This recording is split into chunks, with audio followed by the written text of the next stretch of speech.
Okay, here we go. We're using the new gorillaPod to record me making turkey soup from the leftover turkey.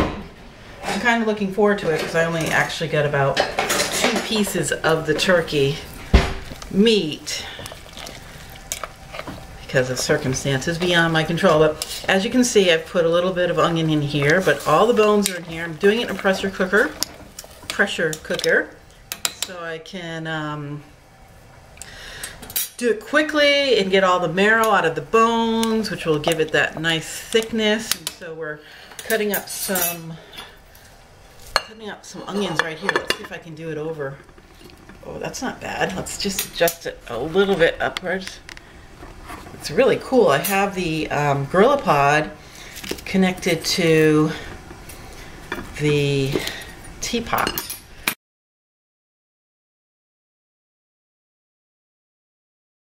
So it's raising it up a little bit. Got to get this red, peel off here. I'm a little bit impatient because of filming. So we'll just leave that over there. Take this one here.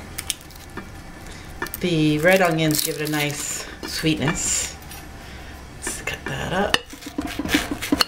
I don't cut it in real small pieces because the pressure cooker really is cooking at 15 pounds of pressure, which is enough to tear down those bones, and I don't really want all of the onions to be total mush. But mostly I'm just putting them in here for flavor, as you can see. And waste not, want not, we'll try to get the peel off of this to use that right there.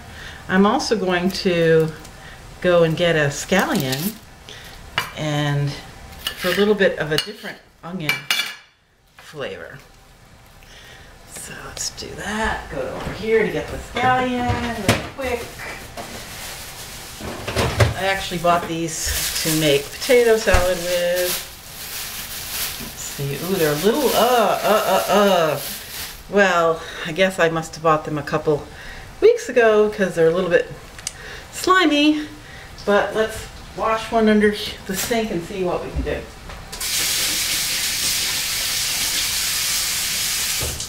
Okay, so I think I can rescue this by peeling just the slimy parts off of it and just cutting that. And I think it will give it a really nice flavor. As you can see, the water's coming to a boil, so we'll soon be able to put the pressure cap on as soon as I add everything. So I'm just going to put these in big stalks because I don't necessarily really want to eat them afterwards. I can pick them out when I strain soup. And I think I'll add one more just for fun.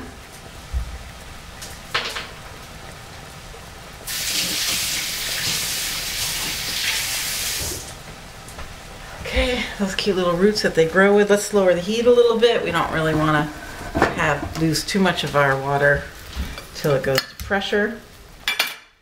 And another nice thing about cooking with a pressure cooker, and I'm using a stainless steel one, so it doesn't have the problems that aluminum can have, that people say it's not that great for your health. I don't know where that controversy stands right now. Put those in there. And I have some leftover garlic. I have some nice cloves, but I think I'll just use the leftover first. I wish I could just toss this in without peeling it because it does take a little bit of time to peel. So let's just empty off the onion stuff to keep just empty the onions into the trash, and then we'll come back to peel the garlic. So here we have the little garlics. And what you can do, an easy way to cut these is to just take the flatness of a knife, and I'm kind of feeling the fragility of working on top of the pressure cooker, but I want you to be able to see that. Let's see here. Okay. Let's see. And we'll just peel these.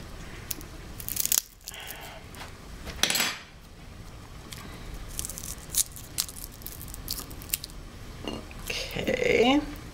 This is my first cooking in the kitchen with Lori video, so I'm probably doing some things on camera that I won't show.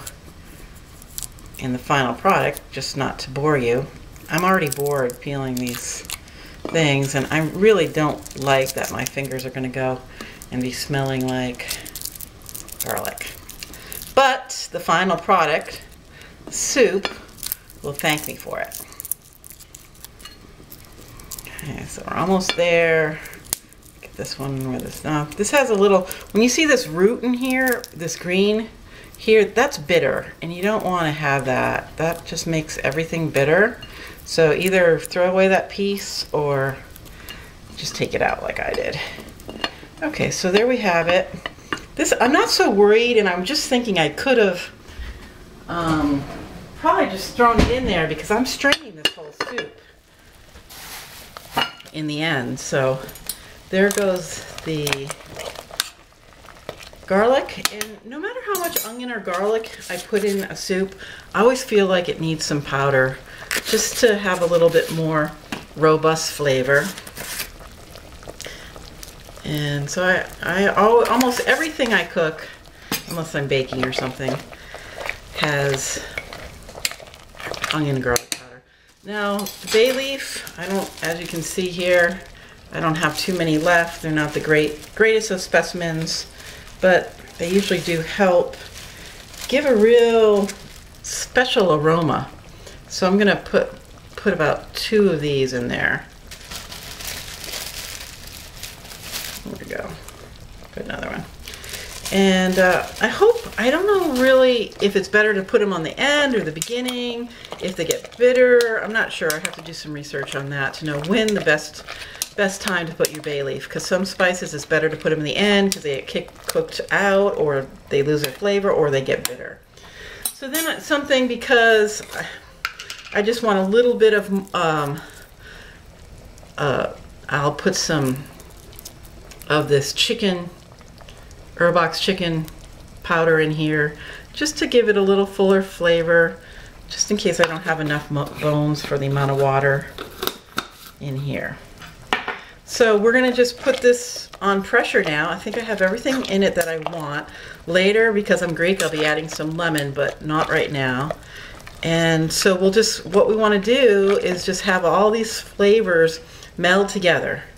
And so they can just marry one another and just taste delicious. So we're gonna put the cover on. This is a pressure cooker cover. And as you see, it has a little special doohickey here where the pressure valve goes, so we can get it to pressure. So this soup that would normally take 2 hours to cook will only be taking, I mean, if I wanted, it could only take, I'm fooling with the monkey pod right now, about 30 minutes. We're gonna go over the drawer, and this is a little doohickey that makes it all happen. This little pressure thing, as you can see, the steam is coming out right here. As you can see, it's starting to build, and when that builds to 15 pounds of pressure, I'm only going to need to cook this, literally, if it holds pressure like it's supposed to hold pressure, about 20 minutes. Mine, sometimes it's an older one. I used it on my sailboat for many years. I've used it camping. I've used it traveling cross country. It's a little older, so the gasket doesn't always hold the water or the seal, so it might take a little longer. But in general, you want to wait until you see a steady stream of heat coming out of here to put the little pressure doohickey on there. And then, as you can see, you can hear it.